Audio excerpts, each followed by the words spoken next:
bueno. Qué bueno que apartó este tiempo y hemos llegado al tiempo donde debemos de prestar más atención. Debemos de prestar mucha más atención.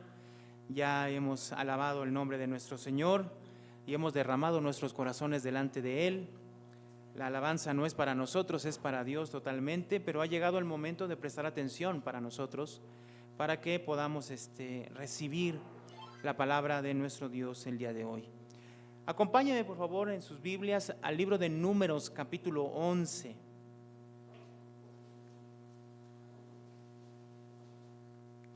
Números capítulo 11.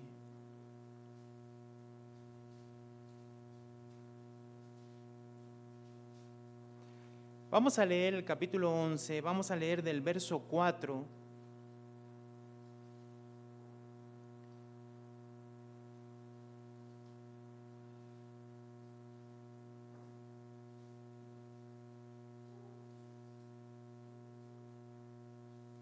Vamos a leer del verso 4, vamos a leer hasta el verso 15.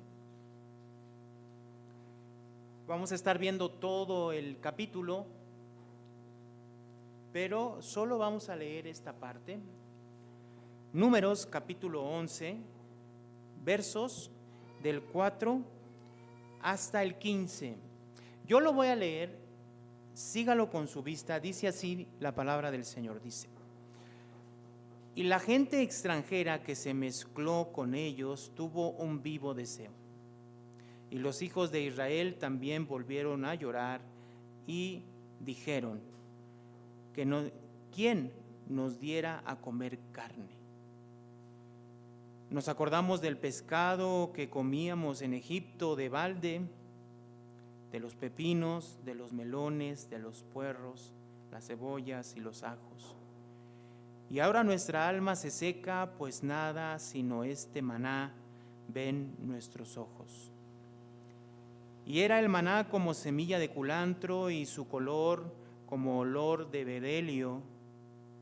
El pueblo se esparcía y lo recogía y lo molía en molinos y lo majaba en morteros y lo cocía en caldera o hacía de él tortas. Su sabor era como sabor de aceite nuevo. Y cuando descendía el rocío sobre el campamento de noche, el maná descendía sobre él. Y oyó Moisés al pueblo, que lloraba por sus familias, cada uno a la puerta de su tienda, y la ira de Jehová se encendió en gran manera. También le pareció mal a Moisés, y dijo Moisés a Jehová: ¿por qué me has hecho mal? ¿Por qué has hecho mal a tu siervo? ¿Y por qué no he hallado gracia en tus ojos, que has puesto la carga de todo este pueblo sobre mí? ¿Concebí yo a todo este pueblo? Lo engendré yo, para que no digas: llévalo en tu seno, como lleva la que cría al que mama, a la tierra de la cual juraste a sus padres. ¿De dónde conseguiré yo carne para dar a todo este pueblo? Porque llora a mí, diciendo: danos carne que comamos. ¿No puedo yo solo soportar a todo este pueblo, que me es pesado en demasía? Y si así lo hace contigo, yo te ruego que me des muerte, si he hallado gracia ante tus ojos, y que yo no vea mi mal. Oremos, hermanos. Señor, delante de tu presencia están nuestras vidas. Señor, te pedimos que la obra de tu Espíritu Santo esté hablando a nuestros corazones. Queremos hoy no solo entender de palabra intelectualmente lo que estamos viendo en este pasaje, sino queremos verdaderamente aplicarlo a nuestras vidas y actuar en consecuencia, Señor, porque esa es la realidad. Queremos que hables a nuestras vidas y queremos vivirla. Toma este tiempo y que la obra de tu Espíritu Santo sea el que hable a nuestros corazones, el que hable a nuestras vidas, dirija, y el que, Padre, pueda alumbrar los ojos de nuestro entendimiento para una comprensión clara y poderla vivir en nuestras vidas. Te lo pedimos en el nombre de Cristo Jesús. Amén y amén. Muy bien. En ocasiones nuestras oraciones están dirigidas de esta manera a Dios. Vivimos insatisfechos totalmente, no porque no tengamos, sino porque no tenemos lo que queremos tener. Nunca el problema ha sido y será en el pueblo de Israel que no tenía, sino que no tenían lo que ellos querían tener. Ese es el gran problema. Y yo creo que en ese propósito radica todo lo que nosotros vamos a ver el día de hoy. Nunca la insatisfacción viene por no tener, sino por no tener lo que uno quiere tener. Y siempre quiere uno tener más, sin duda. Y en ocasiones eso nos frustra, y en ocasiones como pueblo de Dios cometemos el enorme error de pedir al Señor en oración este tipo de cosas con un corazón totalmente amargado y un corazón que cuestiona a Dios. Pensamos que Dios no escucha nuestras oraciones y no entiende nuestros pensamientos, pero la realidad es otra. La realidad es de que Dios conoce nuestros corazones y conoce nuestros pensamientos. Y también conoce nuestros corazones insatisfechos delante de Él. Vuelvo a insistir, no porque no tengamos, sino porque no tenemos lo que queremos tener. Esta escena que vemos en el capítulo 11, hermanos, es justamente, si nosotros vamos al capítulo 10, vamos primeramente a ver dónde es que ocurre esta escena y cuándo ocurre. Si nosotros vamos al capítulo 10, hermanos, a partir del capítulo 1 de Números hasta el capítulo 10, verso 10, todavía en este momento el pueblo se encuentra en el monte Sinaí. Dice el verso 11: en el año segundo, en el mes segundo, a los 20 días del mes, la nube se alzó del tabernáculo del testimonio. Verso 12: y partieron los hijos de Israel del desierto de Sinaí según el orden de marcha, y se detuvo la nube en el desierto. ¿De dónde? De Parán. ¿Qué significa? Significa que ellos estuvieron en el Sinaí aproximadamente, hermanos, un año aproximadamente en el monte Sinaí.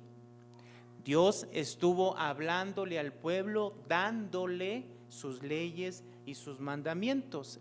Entre otras cosas, le pidió que construyera el tabernáculo para que ellos visiblemente pudieran ver que Dios estaba entre ellos, en medio de ellos. Del capítulo 1 al capítulo 10, lo que hemos visto es que Dios estaba preparando a su pueblo para la guerra. ¿Por qué para la guerra? Porque del monte Sinaí a donde ellos iban, que era el desierto de Parán, y en específico el territorio de Cades Barnea, había aproximadamente de distancia unos 11 días. O sea, prácticamente estaban ya casi llegando a la tierra prometida. Si nosotros vamos a lo que meditamos el día de hoy en el capítulo 12,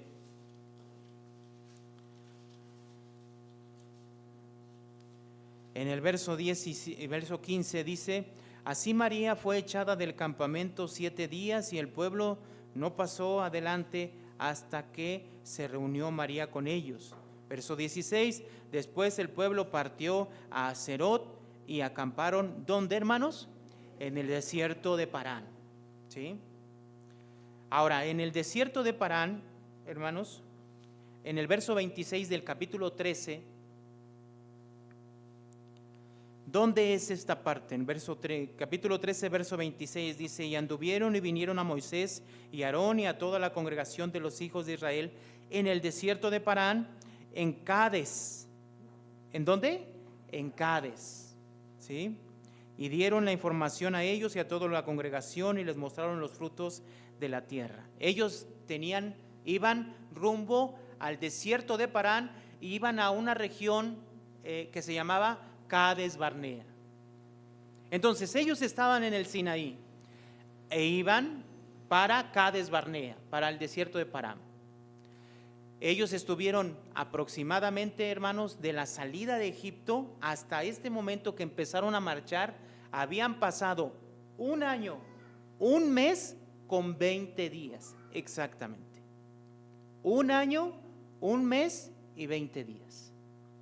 Durante todo ese tiempo, un año, un mes y 20 días, Dios había sustentado la vida de este pueblo, ¿cierto? No sé si es mucho o es poco a comparación de los 40 años, pero lo que podemos nosotros ver aquí es que Dios está sustentando a su pueblo. Desde ese momento Dios comenzó a sustentar a este pueblo con maná, ¿sí? ¿Y qué es el maná? En el capítulo 11 lo menciona, ¿no? Verso 7. Y era el maná como semilla de culantro, y su color era color de bedelio. El pueblo se esparcía y lo recogía y lo molía en molinos y lo mojaba en morteros y lo cocía en caldera o hacía de él torta. Su sabor era como sabor de aceite nuevo. Verso 9 dice: y cuando descendía el rocío sobre el campamento de noche, el maná que descendía sobre él. Ahora, de una manera milagrosa, durante un año, ellos estaban viendo cómo este rocío bajaba y este maná descendía para que ellos pudieran comer durante todo el día. Al otro día volvía a pasar lo mismo. Ellos ya habían visto esta escena, ¿cuánto tiempo, hermanos? Un año, un mes, 20 días. Ahora, en el libro de Números, hermanos, durante el capítulo 1 al capítulo 10 que dijimos, hasta el verso 10, Dios está preparándolos para marchar y para ir a la guerra. Él les está diciendo cómo debía de ser esto. Ahora, en el capítulo 10, verso 11, dice que ellos, en el verso 12 dice: y partieron los hijos de Israel del desierto de Sinaí, según el orden de marcha, y se detuvo la nube en el desierto de Parán, ¿verdad? Ahora, avancemos un poquito ahí en el capítulo 10.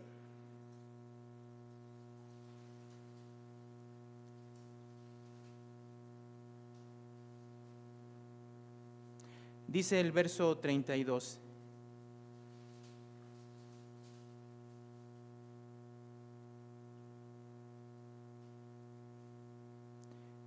Dice: y si vienes con nosotros, cuando tengamos el bien que Jehová nos ha de hacer a nosotros, te haremos bien. Así partieron del monte de Jehová, camino ¿de qué? Camino de 3 días, y el arca del pacto de Jehová fue delante de ellos, camino de 3 días, buscándoles lugar ¿qué? De descanso.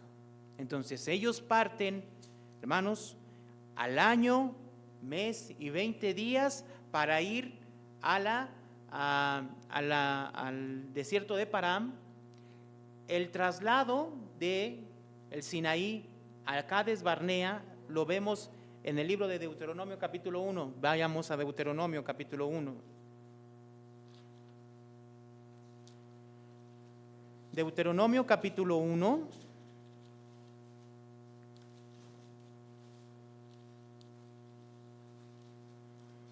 En el verso 2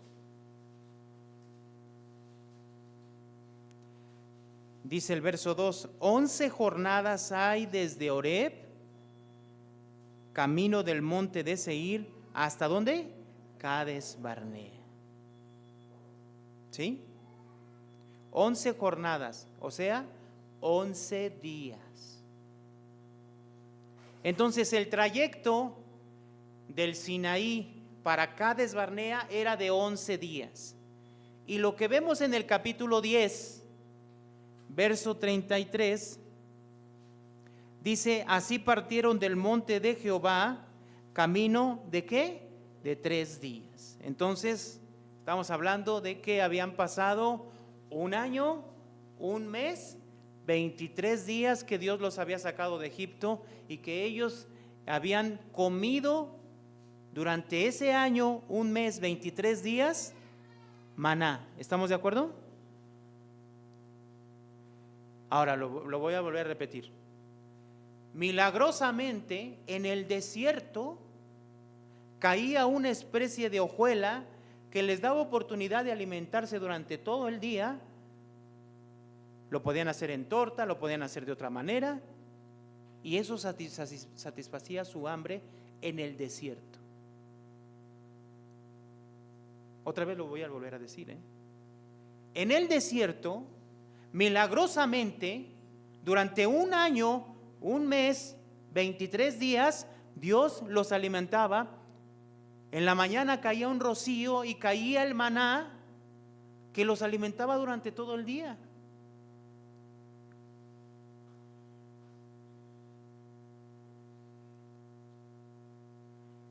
¿Cómo se puede olvidar? O bueno, podemos decirlo así, ¿no? ¿Cómo es el hombre? Se acostumbra. Si usted viera hoy en día esa escena por primera vez, ¿qué diría? Usted diría, esto es impresionante, ¿o no? Pero ¿cómo es el hombre, hermanos? Va pasando 2 días, pueden pasar 5 y te sorprende. Es más, ya 10 días te puede sorprender. Pero ya después de un tiempo, ¿qué pasa? Te acostumbras. Y eso que es portentoso, porque como va pasando el tiempo, hermanos, no, aquí estamos hablando de esto. Dios sostuvo al pueblo durante 40 años de esta manera. Esto es algo impresionante. ¿Sabe cuántas personas eran? Más de 2 millones de personas que salieron de Egipto. Tan solo los hombres de guerra eran 600,000. Cuéntele, padres, madres, hermanos y ancianos. El cálculo es aproximadamente 2 millones de personas, un poquito más. Dios estaba sosteniendo a 2 millones de personas, dándoles el alimento diario. Entonces, vuelvo a decirlo. En el desierto caía alimento del cielo y los alimentaba durante todo el día. Si a nosotros que lo leemos no nos sorprende, imagínense que a ellos. Esto fue real, hermanos. Pasaron 3 días y se empezaron a quejar. Pero miren lo que dice el verso 11, verso del 1 al 3. Aconteció que el pueblo se quejó a oídos de Jehová, y lo oyó Jehová, y ardió su ira, y se encendió en ellos fuego de Jehová, y consumió uno de los extremos de ¿quién? Antes de que pasara la escena del verso 4 en adelante que leímos, antes de que pasara, había pasado un evento antes donde ellos también se habían quejado. ¿Sí me explicó? Este evento del capítulo 11 del 1 al 3 no es el mismo de lo que menciona el verso 4 en adelante. Dice aquí, El capítulo 11, verso 1, dice: aconteció que el pueblo se quejó a oídos de Jehová, y lo oyó Jehová, y ardió su ira, y se encendió en ellos fuego de Jehová, y consumió uno de los extremos ¿de qué? Del campamento. Verso 2. Entonces el pueblo clamó a Moisés, y Moisés oró a Jehová, y el fuego se extinguió, y llamó a aquel lugar Tabera, porque el fuego de Jehová se encendió ¿qué? Sobre ellos. Entonces, previamente, ellos ya se habían quejado. Verso 4. Y la gente extranjera que se mezcló con ellos tuvo un vivo deseo, y los hijos de Israel también, ¿qué dice? ¿Qué dice? ¿Qué palabra usa ahí? Volvieron. O sea, ¿qué significa volvieron? O sea, como lo habían hecho en el verso 1, ahora también volvieron a quejarse. Dice, volvieron a llorar y dijeron, ¿cuál fue la exclamación, hermano? ¿Quién nos diera a comer carne? Aquí tenemos que corregir un punto, ¿no? No es que pobrecitos no tenían nada que comer, no. Desde ese punto de vista no lo tenemos que ver así. Porque Dios durante un año, un mes y 23 días, ¿qué había hecho, hermanos? Los había alimentado a través de ¿qué? Del maná. Un maná que en el desierto descendía todos los días de una manera milagrosa y portentosa, que alimentaba a más de 2 millones de personas. ¿No es impresionante? Y entonces vemos a un pueblo que se está quejando. En el verso 11, verso 1, el capítulo 11, verso 1, no nos dice cuál es la queja. Pero en el verso 4 sí nos dice cuál es la queja. Lo que podemos nosotros, a lo mejor, no podemos asegurar cuál era la primer queja, pero podemos decir que basados en la segunda queja, por allí iba el asunto. Estaban insatisfechos con lo que Dios les estaba proporcionando y dando.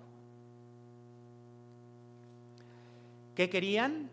Carne. ¿Quién nos diera a comer carne? Verso 5. Nos acordamos del pecado que comíamos, ¿dónde? En Egipto de balde, de los pepinos, de los melones, los puerros, las cebollas y ¿qué? Y los ajos. Nada más que a ellos se les había olvidado algo, hermanos, que en Egipto, ¿qué eran ellos? Y aquí, ¿qué eran ellos? Hombres libres. ¿Hasta dónde llega esta inconformidad por lo que Dios estaba haciendo por ellos y lo que Dios había hecho por ellos ya hace un año, un mes y 20 días? ¿Hasta dónde puede llegar la inconformidad de las personas, de un hombre, de un pueblo, de una familia, echándole en cara a Dios que lo que le está dando no lo satisface? No es que Dios, no es que no me des, sino que no me estás dando lo que yo quiero. Prácticamente es eso, ¿o no?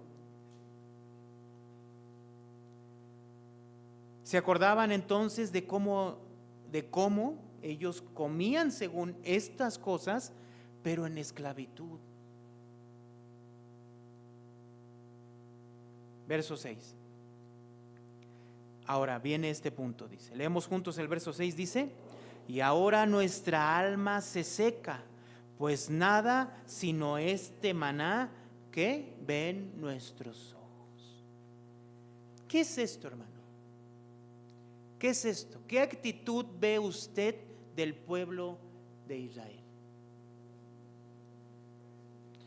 Es un desprecio total por lo que Dios ha hecho con este pueblo.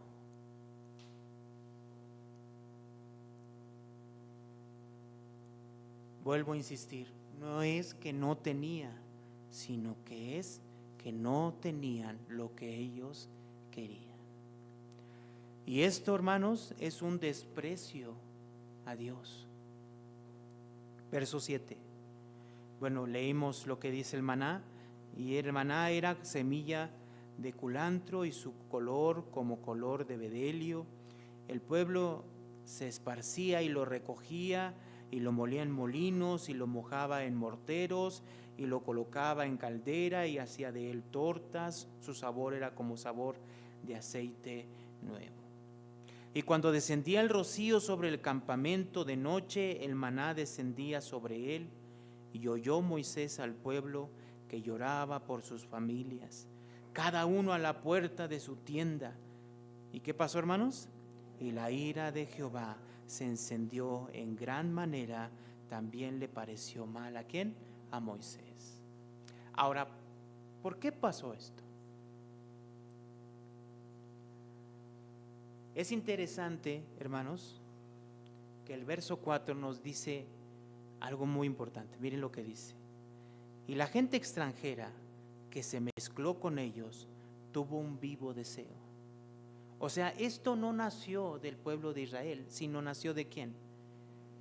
Dice que la gente extranjera que se había mezclado con ellos. Ahora, ¿quiénes son estas personas?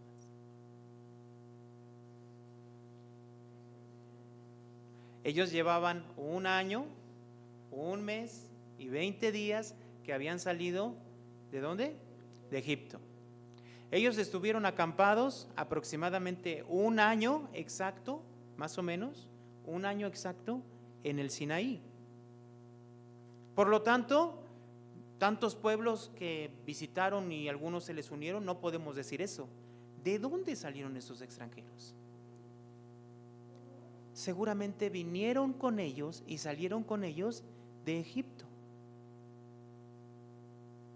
Pudieran haber sido de otras naciones que habían estado ahí también siendo esclavas, o seguramente también egipcios que se unieron y salieron con ellos. ¿Qué nació del corazón de estas personas? Un vivo deseo. ¿Y qué hizo este vivo deseo? Se esparció en todo el pueblo. ¿Cuál era el vivo deseo? Oye, ¿no se te antojarían unas carnitas ahorita de cerdo? No, para ellos no comían cerdo. ¿No se te antojaría, no sé, unas costillas? No, ya hace hambre, ¿verdad, hermanos? Va a haber tortas al rato. Pero así empieza, ¿no, hermanos? ¿O no? La mezcla dice aquí que se mezclaron con ellos, ¿no? Y si es así, y así pasa, hermanos. Yo lo veo hoy en el mundo. Nuestra insatisfacción como creyentes de Cristo, nuestro cuestionamiento a las cosas de Dios, a veces no provienen de nosotros, sino de lo que escuchamos, de lo que conversamos, de lo que leemos. ¿Dónde? En el mundo. Ahora no vamos a justificar al pueblo. ¿Por qué? Porque al final el pueblo compartía la intención de estas personas. Por lo tanto, nosotros podemos reflejarnos en esta situación que está viviendo el pueblo. ¿El mundo qué te dice o qué nos dice, hermano, cotidianamente, todos los días? ¿Cuál es el mensaje que vemos del mundo? Tú debes de ser una persona próspera. Tú debes de buscar ser alguien en la vida. Y si tú no tienes ciertas cosas, no eres nadie. Al que se le respeta es al que tiene un buen carro, una buena casa. Y eso se nos mete hasta lo más profundo de la mente. Y todos los días vivimos para mejorar nuestra condición de vida, nuestra calidad de vida. Y aunque tenemos lo suficiente, el mundo nos dice: si tú te conformas con lo que tienes, eres un mediocre. Tú tienes que ir por más.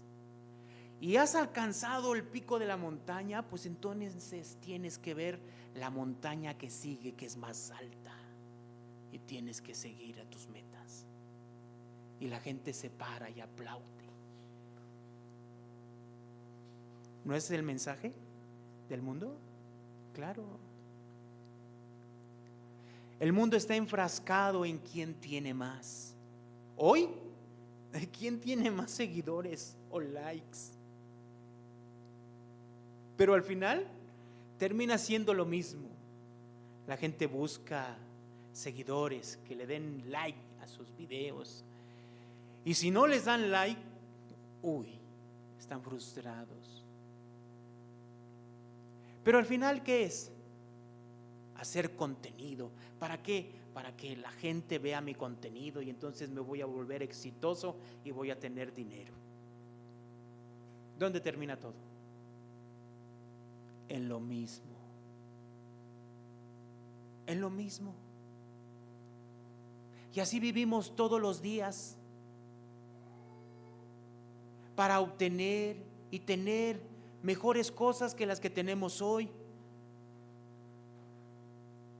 ¿Cuál es el problema, hermanos, aquí? ¿Será el problema el tener una bonita casa, o el tener un medio de transporte, o el tener lo suficiente para vivir? No. ¿Cuál es lo que estamos viendo aquí? La insatisfacción que hay por las cosas que tenemos, y el reclamo y el desprecio por lo que Dios nos permite tener. ¿Sí me explico, hermanos? Una persona que está insatisfecha, ¿qué hace? Un cristiano que está insatisfecho con lo que tiene y lo que Dios provee en su vida para su familia, lo que hace es buscarse 2 trabajos, esforzarse desde la mañana y presumir: soy un hombre bien trabajador.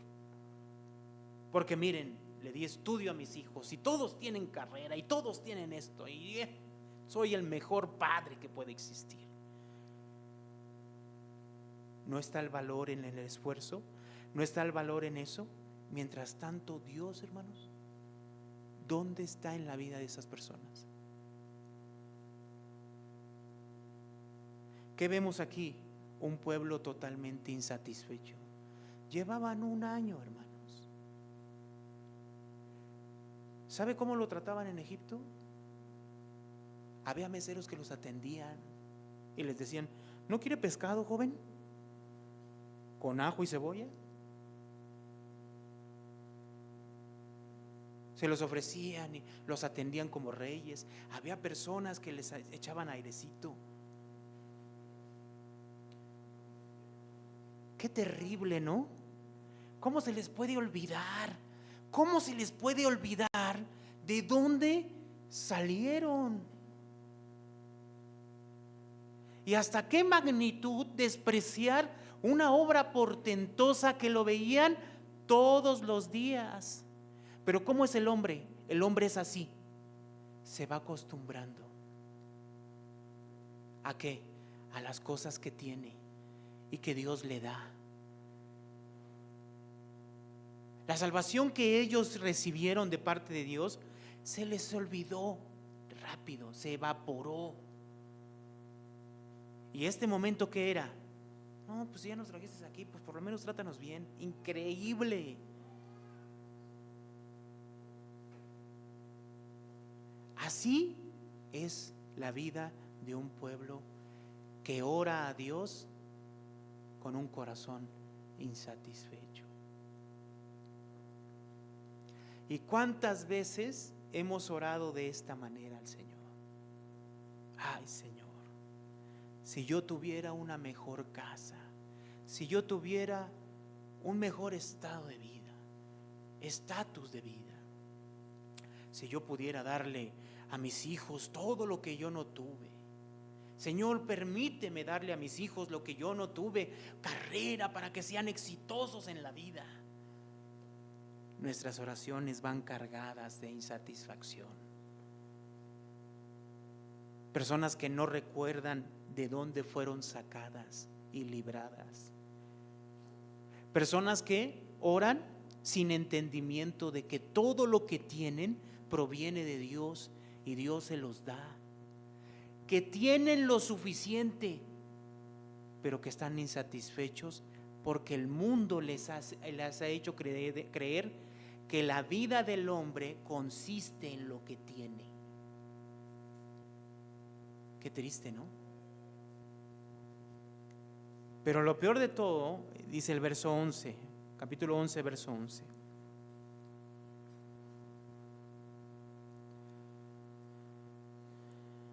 Verso 10 dice: y oyó Moisés al pueblo que lloraba por sus familias, cada uno a la puerta de su tienda, y la ira de Jehová se encendió en gran manera, también le pareció mal. ¿A quién? Hermanos, no solamente fue una queja. ¿Qué estaban? Llorando.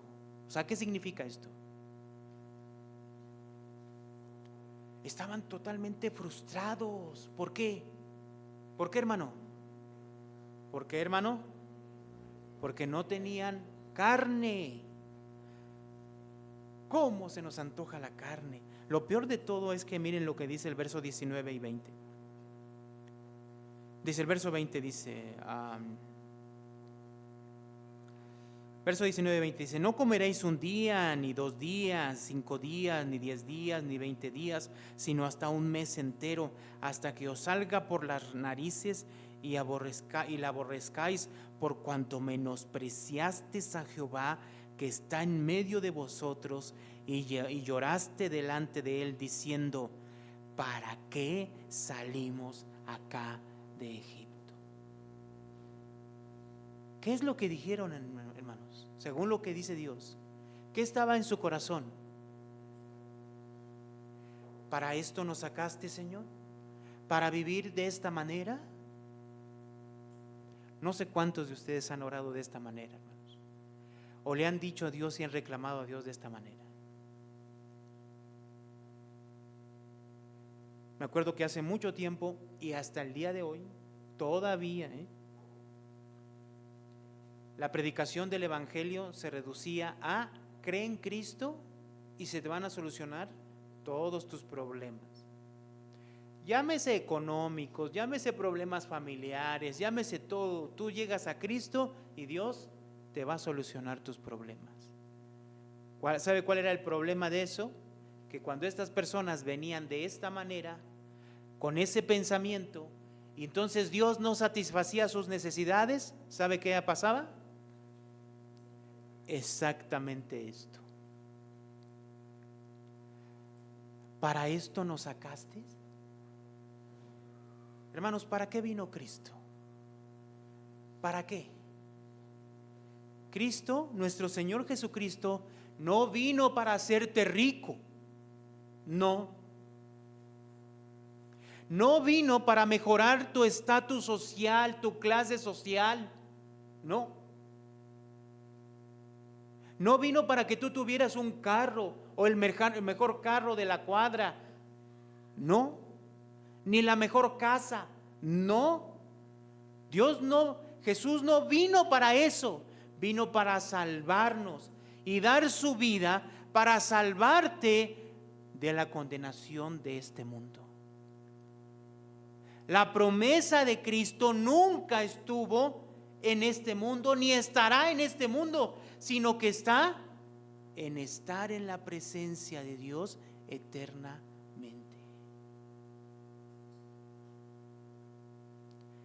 Pero cuando no se entiende para qué Dios nos sacó del mundo, llegamos al punto de menospreciar completamente a Dios, basados, vuelvo a insistir, no en lo que tenemos, sino basados en lo que no podemos tener. Y siempre a comparación de quién, de los demás.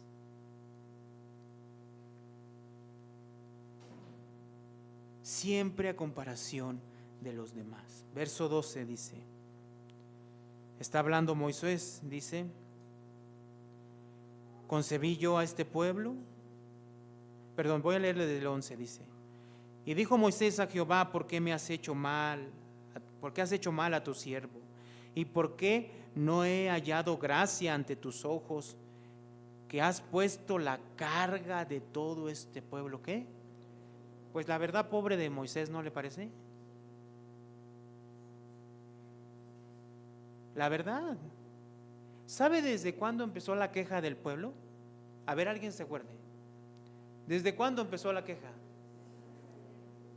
Acababan de salir, llegaron al Mar Rojo, venían los egipcios y ¿qué hicieron? Se quejaron. Acababan de avanzar y se quejaron. ¿Para qué Dios nos sacó aquí? Vamos a caer, si no ahogados nos van a matar los egipcios. ¿No es esto, hermanos? Pues pobre Moisés. ¿Qué es, aquí con qué dice? Oye, no tienes misericordia de mí. ¿Qué dice el verso 12? Concebí yo a este pueblo, lo engendré yo para que me digas, llévalo en tu seno como lleva la que cría al que mama, a la tierra de la cual juraste a sus padres. ¿De dónde conseguiré yo la carne para dar a todo este pueblo? Porque llora a mí diciéndonos que danos carne que comamos. Verso 14. No puedo yo solo soportar a todo este pueblo, que me es pesado en demasía. ¿Y hasta qué grado llega Moisés? Verso 15, vamos a leer juntos, dice: y si así lo hacéis tú conmigo, yo te ruego que me des muerte, si he hallado gracia ante tus ojos, y que yo no vea mi mal. ¿Hasta qué punto Moisés estaba harto de este pueblo? Bueno, mejor mátame.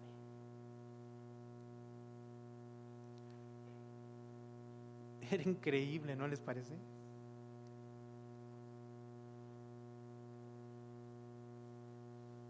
Dice el verso 18. Pero al pueblo dirás: santificaos para mañana y comeréis carne, porque habéis llorado, porque habéis llorado en oídos de Jehová, diciendo: ¿quién nos diera a comer carne? Ciertamente mejor nos iba. ¿Dónde? ¿Qué dijeron, hermanos?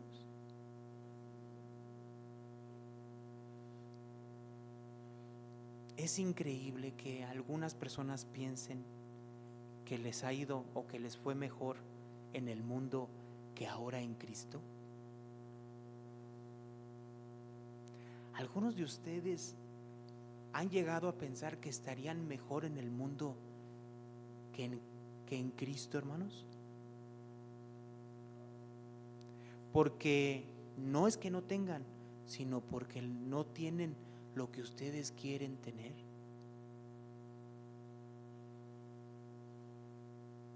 ¿A qué grado llegó este pueblo, hermanos?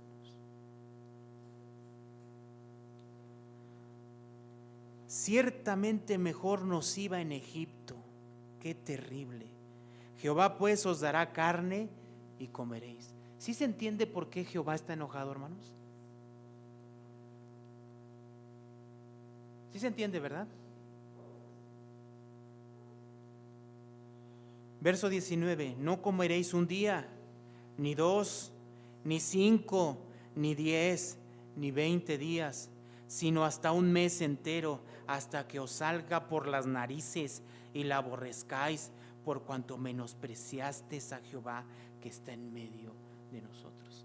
O sea, ¿qué estamos viendo aquí de Dios? ¿Quieres carne? Pues te la voy a dar hasta que la vomites. Dios no está contento con este pueblo, hermanos. Verso 21. Entonces dijo Moisés: 600,000 de a pie es el pueblo en medio del cual yo estoy. Y tú dices: les daré carne y comerán un mes entero. ¿Se degollarán para ellos ovejas o bueyes y les basten? ¿O se juntarán para ellos todos los peces del mar para que tengan abasto? O sea, Moisés, ¿qué dice? Aún Moisés, cayendo en todo esto por este pueblo, ¿qué dice? ¿Y cómo le vamos a hacer? Miren, Moisés había visto cómo Dios abrió el mar igual que el pueblo, ¿o no? ¿Verdad? Y cómo caía maná un año todos los días. Aquí que vemos a Moisés, ¿cómo lo vemos? Ya viendo las cosas totalmente humanamente. Ya está desesperado, harto de este pueblo, y ya lo está viendo como humanamente. ¿De dónde lo vamos a sacar? ¿Cuántos bisteces vamos a hacer? Eran 600,000 de a pie, les lo digo, multiplíquele las demás, eran más de 2 millones de personas. ¿De dónde vamos a sacar los bisteces para todos? ¿De dónde? ¿Qué vemos a Moisés aquí? Harto, cansado y viendo las cosas desde un terreno humano. Él claramente sabía que si Dios estaba diciendo que se los iba a dar, Él lo iba a dar. Pero yo lo entiendo de esta manera. Vamos a saltar hasta el verso 28. 31, el verso 31 dice: y vino un viento de Jehová y trajo codornices del mar y las dejó sobre el campamento. O sea, esto también, hermanos, no es que fue algo común, ¿no? O sea, están en el desierto, el mar quedaba muy lejos, ¿no? Entonces vino un viento de Jehová y trajo codornices del mar y las dejó sobre el campamento, un día de camino a un lado y un día de camino al otro, alrededor del campamento, y casi 2 codos sobre la faz de la tierra. ¿Sí se entiende lo que estamos viendo aquí? ¿Cuántas, hermano? ¿Cuántas codornices se le hace a usted suficientes para que un pueblo de 2 millones de personas coma? Verso 32. Entonces el pueblo estuvo levantado todo aquel día y toda la noche y todo el día siguiente, y recogieron codornices. El que menos recogió 10 montones y las tendieron para sí a lo largo alrededor del campamento. Aún estaba la carne entre sus dientes, y leemos juntos de ellos, antes que fuese masticada, cuando la ira de Jehová se encendió en el pueblo, e hirió Jehová al pueblo con una plaga muy grande.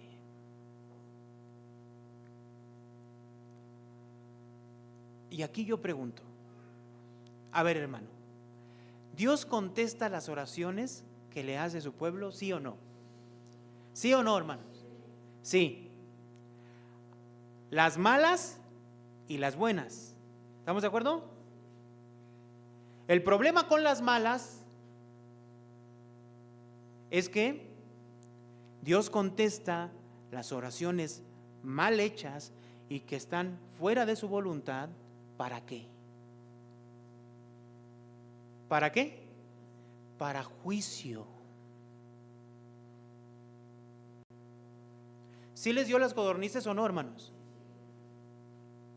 ¿Y qué sucedió? Aún se la estaban apenas estaban masticando el bocado, ¿y qué sucedió? La ira de Dios vino sobre ellos. El Dios que usted viene hoy a conocer es un Dios que contesta la oración del pueblo, inclusive las oraciones buenas y las oraciones malas, las que le ofenden, las que le irritan, las que desnudan cómo es el pueblo de malagradecido, menospreciando la obra que Dios hace sobre él. Incluso esas Dios las contesta, pero las contesta para juicio. Mi pregunta es entonces, hermano, cuando tú oras a Dios, ¿estás totalmente oras conforme a la voluntad de Dios o estás orando conforme a tu voluntad? Porque si Dios te contesta lo que tú quieres, ¿para qué va a ser eso? Para mal, hermanos. Pero hay algo aquí que me gustaría leer al último, dice el verso 34. Y llamó el nombre de aquel lugar Kibrot Ataba, por cuanto allí sepultaron ¿qué? Al pueblo codicioso. ¿Qué es codiciar? Según el diccionario es desear de una manera vehemente. ¿Qué es vehemente? Es un deseo que le quema por dentro. Vehemencia, un deseo vehemente de conseguir algo. Por lo regular, dice el diccionario, por lo regular son cosas materiales o dinero.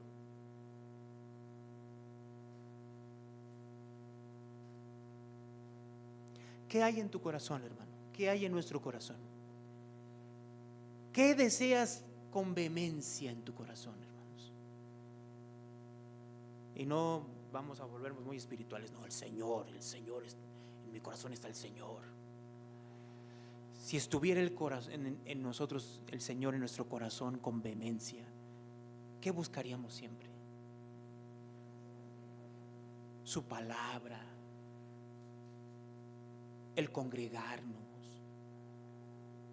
el hacer su voluntad.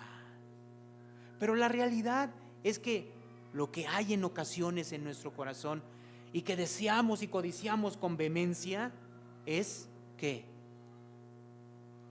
desafortunadamente las cosas que no tenemos, que se traducen en cosas materiales, que nos hacen ser personas insatisfechas. Un pueblo codicioso. Y la codicia, hermanos, hace que esas cosas que no tenemos se vuelvan para nosotros o para las personas, eso se vuelva tan importante como Dios mismo. ¿O no es así, hermanos? Por lo tanto, esta carne para ellos se había vuelto como si fuera ¿qué?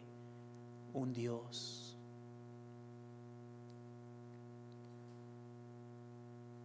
Y uno de los mandamientos que dijo: no tendrás dioses ajenos delante de mí.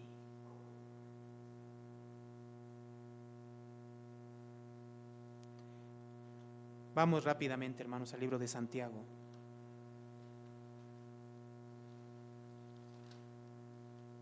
Santiago,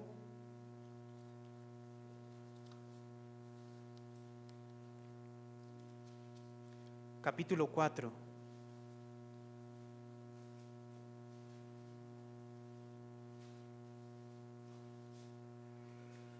Santiago capítulo 4, verso 1 dice: ¿de dónde vienen las guerras y los pleitos entre vosotros? ¿De dónde? ¿No es de vuestras pasiones las cuales combaten en vuestros miembros? ¿Qué dice el verso 2, hermano? Codiciáis y no tenéis, matáis y ardéis de envidia y no podéis alcanzar, combatís y lucháis, pero no tenéis lo que deseáis porque no pedís. Verso 3, leemos juntos: pedís y no recibís porque pedís mal para gastar en vuestros deleites. ¿Qué significa este texto? La gente, ¿para qué pide? Dice el verso 4, miren lo que dice el verso 4. Oh almas adúlteras, ¿no sabéis que la amistad del mundo es enemistad contra Dios? Cualquiera pues que quiera ser amigo del mundo se constituye ¿qué? En enemigo de Dios. ¿Qué significa esto, hermanos? A veces las personas, los creyentes, ¿cómo piden a Dios? Piden conforme al mundo. ¿Y el mundo cómo pide a su Dios? ¿Para qué le pide a sus dioses? ¿Para qué, hermanos? Seamos sinceros. Las personas que se acercan a sus parroquias y a sus ídolos, ¿para qué le piden? ¿Para qué se acercan? Siempre ¿para qué es? Dame, protégeme, cuídame, provéeme. ¿O no es así? ¿Para qué tienen a sus dioses? Para que les dé lo que ellos necesiten. ¿Y cuántas veces nosotros hacemos lo mismo? Y nos acercamos a Dios para que Dios satisfaga ¿qué? Lo que hay en nuestro corazón. Entonces, por último, vamos a ver lo que dice el libro de Juan, primera de Juan capítulo 5.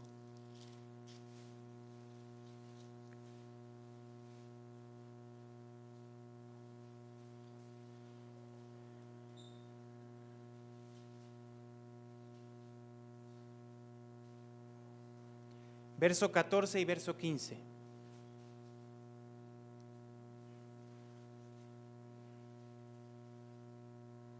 Primera de Juan, capítulo 5, verso 14 y 15. Leemos juntos el verso 14, dice: y esta es la confianza que tenemos en Él, que si pedimos alguna cosa conforme a su voluntad, que Él nos oye. Entonces Dios contesta, ¿qué petición? Él contesta la oración que está hecha conforme a su voluntad. Pero ya vimos que también concede las peticiones del corazón de oraciones que están en contra de su voluntad, ¿o no es así? ¿Tú qué oración haces, hermano? ¿Con qué corazón? Y esta es la confianza que tenemos en Él, dice el 14, que si pedimos alguna cosa conforme a su voluntad, que Él nos oye. Verso 15 dice: y si sabemos que Él nos oye en cualquier cosa que le pidamos, sabemos que tenemos las peticiones que le hayamos hecho, siempre y cuando estén hechas conforme a ¿qué? Su voluntad. Y para saber su voluntad debemos de conocer a Dios, ¿o no es así, hermanos? Y no pedir para nuestros propios deleites. ¿Sabe qué es lo mejor que nos puede pasar? Es orar a Dios conforme a su voluntad, y que si nosotros en algún momento oramos basados en nuestros propios deseos, Dios no nos conceda absolutamente nada. Es lo mejor que nos podría pasar. Decirle al Señor: Señor, cuando se me ocurra pedirte algo que sea desde mi corazón y lo esté anhelando con todo mi ser, no lo hagas. ¿Cómo está tu corazón, hermano? ¿Está pleno en Dios? ¿Satisfecho en Él? ¿O siempre estás pensando, no hay, no tenemos? Porque puede pasar. Y estar buscando que Dios satisfaga nuestros deseos. Y cometer el error de decir, estuviera mejor en el mundo.